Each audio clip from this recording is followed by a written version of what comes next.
Concerning interfaith dialogue, the word of dialogue, I think, is the wrong word. We don't dialogue, we talk to each other. And we talk well to each other, and we talk in a good way to each other. There is respect, we know each other, and this is important. But we don't dialogue. There's no dialogue, theological dialogue, because first of all, we don't have the knowledge, and we're not able to, and we are not a religious body as the Vatican or as a church would be. So what we are doing with the Catholic Church is talking to each other, being able to pick up a phone, being able to speak to a cardinal or to whoever, and to get a response. And the best way of showing that's what I would call talking is working is with Claudio. Claudio Appelmann, sitting in Buenos Aires, is more known in the Vatican than anyone else. I was a few weeks ago with the Cardinal Turan, who was not a friend of the Jew, who with the age becomes more and more closer to the Jew. Yeah, asked me the first question, asked me, how's Claudio? And so he's known in the Vatican, he's respected in the Vatican, and it's a standard question now that when I'm there, that they're asking about specific person within our organization. Bishop Williamson, are these your words? There was not one Jew killed by the gas chambers. It was all lies, lies, lies. Are these your words? You're quoting from Canada, I believe, yes, of many years ago. I believe that the historical evidence is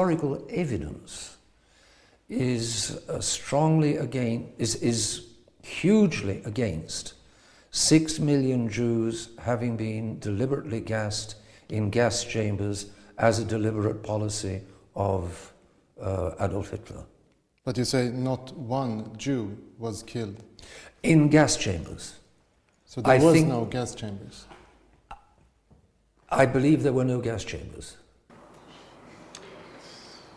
This is Mr. Williamson, who caused a big problem within the Catholic Church, within the Vatican.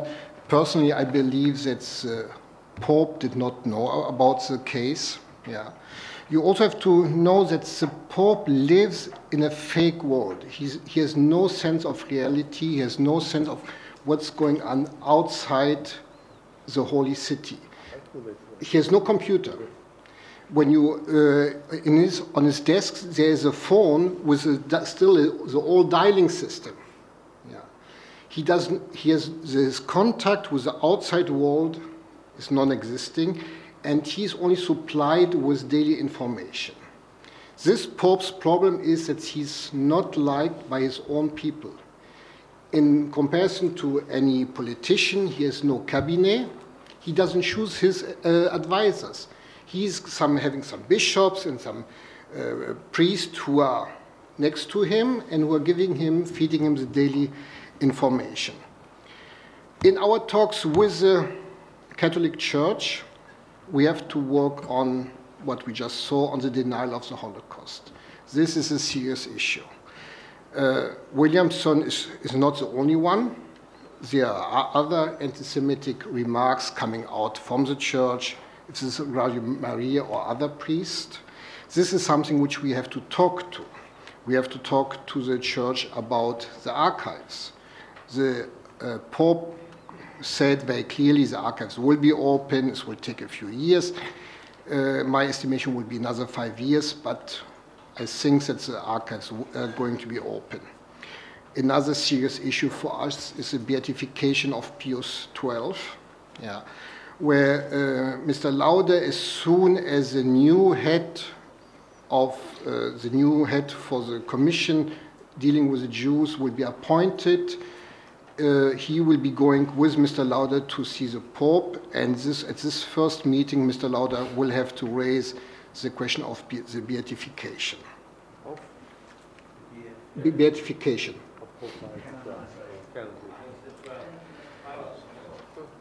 These are the main issue at this moment with the Catholic Church.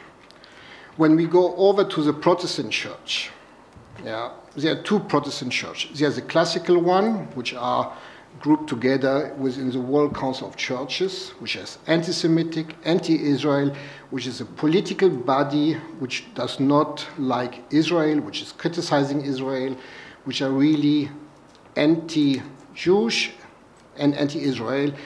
This is one. We have another kind of Protestant church, which is embellishist, our best friends, or the best friends of Israel. Personally, I have my doubts why they are so good friends, but let's not go into it for the moment. They are our good friends. What is very important to know also that in the church, in the Catholic Church at the moment, there are the scandals which we all know, abuse, not sexual abuse. The main issue or the main abuse scandal is that priests are hitting kids or used to hit kids.